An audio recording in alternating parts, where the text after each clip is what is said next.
मनहज self, मनहज और self, और तीसरा उन्हीं की पैरवी क्यों, सहाबे किराम और सलफ सालिहीन का ही रास्ता क्यों ये कामयाबी का रास्ता है। क्या ये हमारे लिए वाजिब और ज़रूरी है कि हम आज 1400 साल बाद प्यारे रसूल के इस दुनिया से जाने के बाद, दुनिया में इस्लाम के इतना फैल जाने के बाद हम इस बात के लिए मुकल्लफ हैं, हमारे ऊपर ये वाजिब और ज़रूरी और लाजिम है कि हम अल्लाह को माने, रसूल को माने, और रसूल और अल्लाह को मानने के बाद सहाबे किराम रिज़वानुल्लाह अलैहिम अजमईन और सलफ सालिहीन के मनहज और मसलक पर कायम और जमे और डटे रहें। क्या ये हमारे लिए ज़रूरी है। ये तीसरा पहलू है।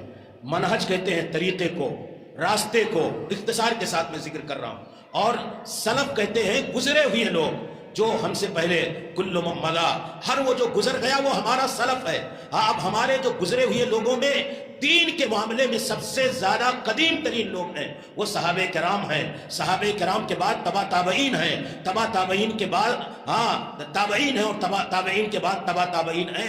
ये एक तबका, इसके बाद सारा सिलसिला जो सलफ उनको कह सकते हैं जो सहाबे किराम और सहाबे किराम के बाद ताबईन, ताबईन के बाद तबा ताबईन इनके रास्ते पर हैं, और उन्हीं के रास्ते पर रहते हुए उन्हीं के मसलक व मनहज पर कायम हैं। तो सारे वो लोग जो हमसे पहले गुजर चुके वो हमारे सलफ के अंदर दाखिल हैं। हमारे उलमा ने लिखा सलफ की तारीफ करते हुए इस्तिलाही जो अकीदे की किताबों में का अन्नहुम अस्सहाबतुल किराम वत्ताबिऊन व अतबाउत ताबिईन व मन तबिअहुम बिइहसान इला यौमिद्दीन, कि सलफ है कौन, सलफ सालिहीन हमारे है कौन, तो का अन्नहुम अस्सहाबतुल किराम, ये वो सहाबे किराम की जमात है।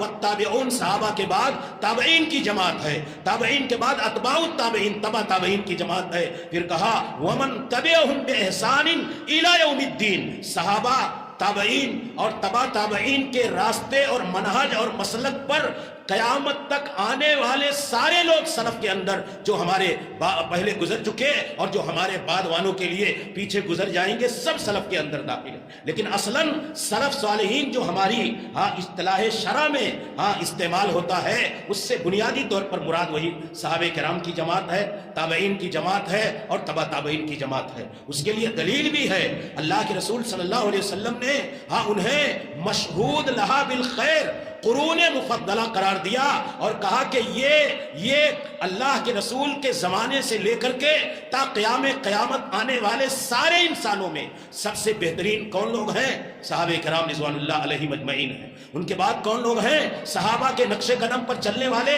ताबईन हैं, और ताबईन के बाद उनके रास्ते पर चलने वाले तबा ताबईन हैं। अल्लाह के रसूल ने कहा खैरुल कुरूनि क़रनी सुम्मल लज़ीना यलूनहुम सुम्मल लज़ीना यलूनहुम, का सबसे बेहतरीन ज़माना, सबसे बेहतरीन सदी, सबसे बेहतरीन दौर मेरा दौर है, मेरे साथी मेरे ज़माने के लोग हैं। का सुम्मल लज़ीना यलूनहुम, फिर मेरे बाद जो आने वाले लोग हैं वो आप ताबईन कह लीजिए, सहाबा के बाद की जमात, और फिर कहा सुम्मल लज़ीना यलूनहुम, का ताबईन के बाद आने वाले तबा ताबईन हैं। तो ये कुरूने मुफद्दला मशहूद लहा बिल खैर, जिनके लिए अल्लाह के रसूल सल्लल्लाहु अलैहि वसल्लम ने कहा कि ये खैर, ये अरबी लफ्ज़, अरबी ज़बान का सबसे जो किसी की भलाई और बेहतरी के बयान करने के लिए सुपरलेटिव डिग्री है। कहा अगर उसकी इजाफत कर दी जाए किसी की तरफ तो वो यानी सबसे बेहतरीन लोग, इसीलिए उलमा तर्जमा करते हैं कि ये इसकी निस्बत कर दी गई, इजाफत कर दी गई, तो इजाफत की बुनियाद पर वो सुपरलेटिव डिग्री बन जाता है, बेस्ट, यानी सबसे, ये इनसे बेहतर कोई लोग है ही नहीं। और अल्लाह रब्बुल आलमीन ने सहाबे किराम की तक़द्दुस को, ताबईन के उनके बाद आने वाले इन सारे लोगों की अपनी अपनी फजीलतें कुरान में जिक्र की हैं, आगे मैं जिक्र करूंगा। तो ये सलफ सालिहीन से मुराद है। शेख इब्न बाज़ रहमतुल्लाह अलैह लिखते हैं कि हम अहलुल कुरूनिल मुफद्दला मिनस सहाबा व ताबईन व अतबाइहिम व मन इक्तफा अथरहुम व सारा अला मनहजहिम। कहा सलफ सालिहीन कौन लोग हैं, कहा ये कुरूने मुफद्दला, वो सहाबा किराम में से, ताबईन में से और अतबाए ताबईन में से, और वो सारे लोग जो सहाबा, ताबईन और तबा ताबईन के रास्ते पर चलेंगे और उनके नक्शे कदम की पैरवी करेंगे, सारे लोग सलफ के अंदर दाखिल हैं। कहा यही वो गरोह है। मनहज के माने रास्ता, सलफ के माने जिसकी मैंने वजाहत दलील की रोशनी में